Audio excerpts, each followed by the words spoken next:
This past week, I had an amazing experience at the 10X office down with Grant Cardone and his team. During that time, Big Brother Dave came out and talked to us, and he gave me an invaluable piece of information that I believe in, and I want to make sure that I share this with you. He said, what's free will cost you. What you pay for is what will make you rich. When you start paying for things, it ties you to a commitment. It ties you to accountability. It forces you to show up. When you sign up for a free webinar or a free seminar or all these free things that are amazing because they're free, you're not committed to it. Once you start paying, you start showing up more, you start being more committed.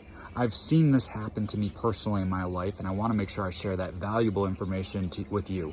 If you're ready to become rich, become wealthy, become 10x what you are right now, start investing in yourself.